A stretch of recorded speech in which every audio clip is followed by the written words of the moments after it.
Madam technology బలం ఉంది madam. నేనైతే 50 రోజులు లేదు సార్ ఇప్పుడు పరిస్థితికి. ఎంతమంది ఉన్నారు మేడం పిల్లలు? 16 మంది ఉన్నారు. వాళ్ళు నమ్మకంగా బడి నిలబడుతున్నారు. నేను అది చూశాను వీళ్ళని. కాబట్టి మీరు సపోర్ట్ చేస్తే ఇంకా బాగా డెవలప్. ఖచ్చితంగా మేడం. మా కూడా ఫ్రీగా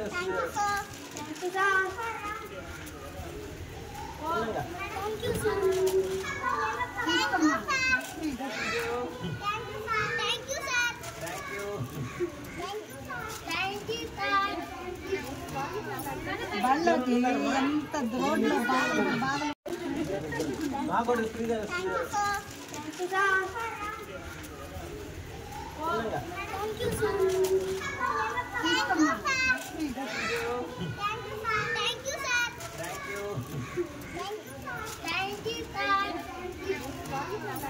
బళ్ళకి ఎంత రోడ్లు బాగా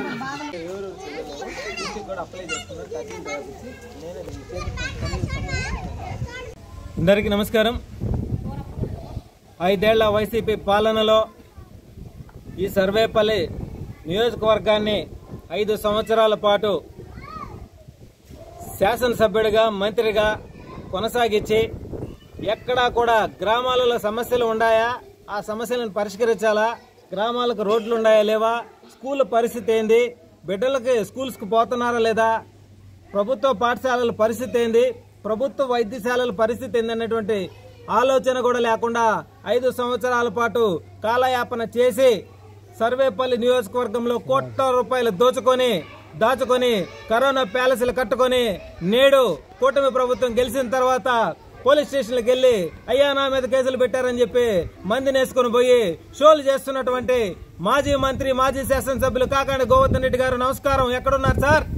సర్వేపల్లి నియోజకవర్గంలో ఉన్నారా, లేదంటే జిల్లాలో ఎక్కడెక్కడన్నా మారుమూల తిరుగుతున్నారా? గ్రామాల్లో ఉన్న సమస్యలు మీకు తెలియవా?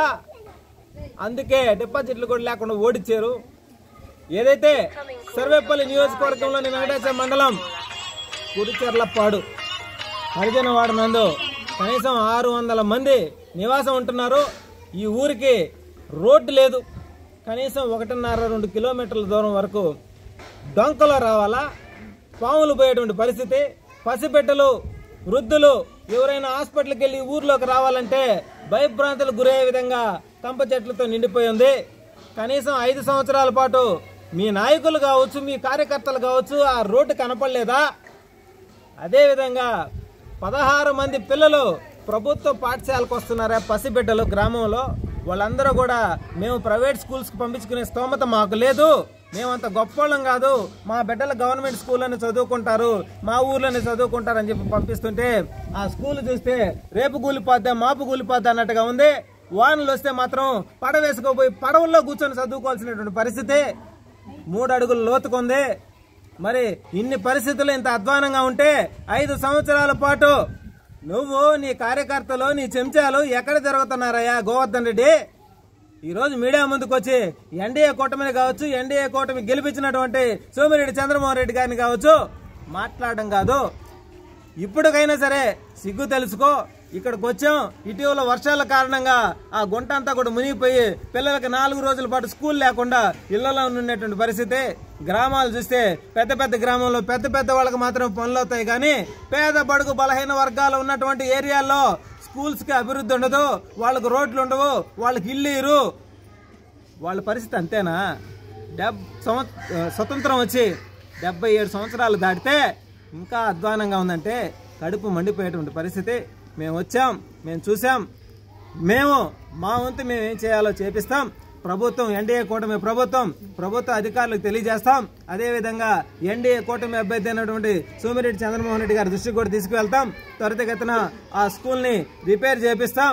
పిల్లలందరూ కూడా ప్రభుత్వ పాఠశాలలోనే చదువుకోవాలా, వాళ్ళకి అన్ని విధాలా మా వంతు మేము చేయగలిగింది చేస్తాం అని చెప్పి ఈరోజు గ్రామస్తులకు కూడా మాట ఇవ్వడం జరిగింది. ఏదైతే 5 ఏళ్ల వైసీపీ పాలనలో 5 మండలాల్లో మీరు మీ అవినీతి అక్రమాలు, మీ నాయకులు, అదేవిధంగా సర్వేపల్లి నియోజకవర్గాన్ని సర్వనాశనం చేసినటువంటి గోవర్ధన్ రెడ్డి గారు, నీకు కూడా సూటిగా ఒకటే చెప్తా ఉన్నా, నువ్వేం చేయలేదు కాబట్టే సర్వేపల్లి నియోజకవర్గ ప్రజలు నువ్వు వద్దు అని చెప్పి ఓడించారు. ఇంకా నీకు రాజకీయ భవిష్యత్తు లేదు. ఇప్పుడు నువ్వు పోలీస్ స్టేషన్లు కాడిపోయి నా మీద కేసులు పెట్టారని చెప్పి మందిని వేసుకొని చేయడం కాదు. నువ్వు కూడా మేమయ్యా తాగడానికి నీళ్లు లేవంటే మా మీద నాన్ బెయిలబుల్ కేసు పెట్టావు. మా సోదరుడు రవి మీద ఏమనగా నా మీద కూడా పెట్టావు. అయితే మేము భయపడలా, మేము మాత్రం పోరాడాం ఆ రోజు కూడా. ఈరోజు ఎన్డీఏ కూటమి ప్రభుత్వాన్ని ప్రజలు ఆశీర్వదించారు కాబట్టి సర్వేపల్లి నియోజకవర్గంలో 117 పంచాయతీలో పేద బడుగు బలహీన వర్గాలు ఎవరైతే ఉన్నారో వాళ్ళ కాలనీలన్నీ తిరుగుతాం, వాళ్ళకి ఎక్కడ సమస్యలు ఉన్నాయో తెలుసుకుంటాం, ఆ సమస్యలను పరిష్కరిస్తాం.